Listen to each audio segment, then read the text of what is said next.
تخلیق آدم سے متعلق حیرت انگیز بات یہ ہے کہ قرآن کریم دو طرح سے زندگی کی تخلیق کے آغاز کا ذکر کرتا ہے. ایک وہ آغاز جس کے نتیجے میں بالآخر انسان پیدا ہوا اور مٹی سے کہتا ہے کہ ہم نے شروع کیا، لیکن پانی سے بھی کہتا ہے کہ ہم نے شروع کیا. پھر ایک گلے سڑے پانی کی سٹیج بھی آئی ہے. تو تمام وہ امور جو تخلیق آدم سے تعلق رکھتے ہیں ان میں انبتکم نباتا بھی آتا ہے، تمہیں نباتات کی طرح اگایا ہم نے، اور مخاطب انسان ہے. تو یہ سارے ادوار ہیں جو مختلف ارتقائی ادوار کی طرف اشارہ کرتے ہیں. خلق الانسان من صلصال کالفخار کا بھی ذکر ملتا ہے کہ ہم نے انسان کو کھنکتی ہوئی مٹی کی ٹھیکریوں سے پیدا کیا ہے. اب وہ جو نظریہ تھا وہ تو اوور بورڈ گیا کہ گیلی مٹی سے گوندا اور ایک پتلا بنایا، کیونکہ ٹھیکریوں سے تو نہیں اس طرح پتلے بنائے جاتے. تو قطعی طور پر ثابت ہو گیا کہ قرآن کریم بعض سٹیجز کا ذکر کرتا ہے جن میں سے زندگی گزری ہے.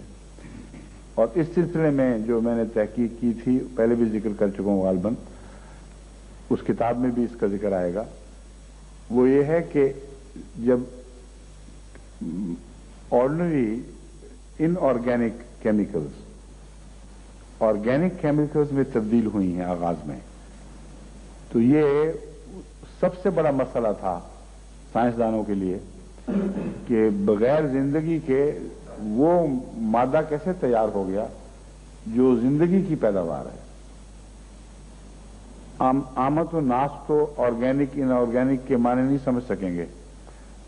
ان کو آسان کرنے کے لیے میں بتاتا ہوں کہ کیمیکلز، کیمیا، زندگی کو اگر یہاں زمین سے نکال دیں کلیتاً تو تمام کی تمام کیمیا جس شکل میں پائی جاتی ہیں ان کو ان آرگینک کیمیکلز کہتے ہیں. اور ان میں کاربوہائیڈریٹس میں کیا وہ تین ایلیمنٹس کون سے ہیں باسط صاحب؟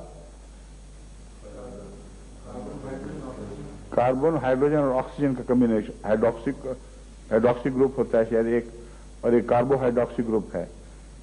یہ جو کاربن، ہائیڈروجن اور آکسیجن کے کمبینیشنز ہیں یہ وہ ان آرگینک کیمیکلز بناتے ہیں.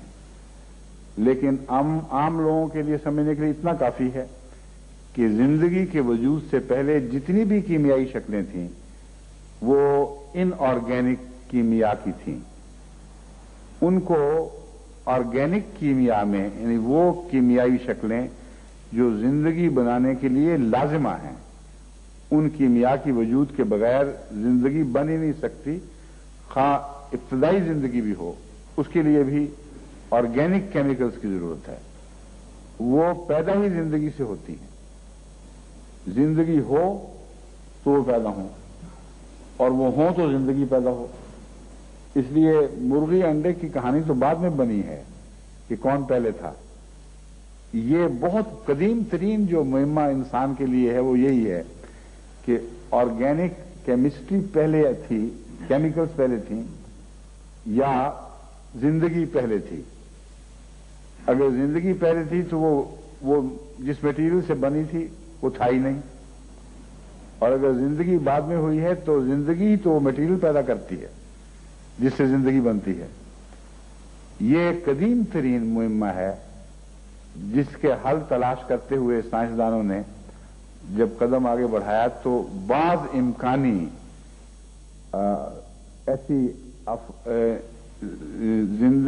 زمین کے ماحول سے متعلق، آکسیجن نہیں تھی، فلاں نہیں تھا ایک زمانے میں، اور بہت سی تبدیلیاں ہیں جو پہلے تھیں جو اب رونما ہوئی ہیں پہلے نہیں تھیں.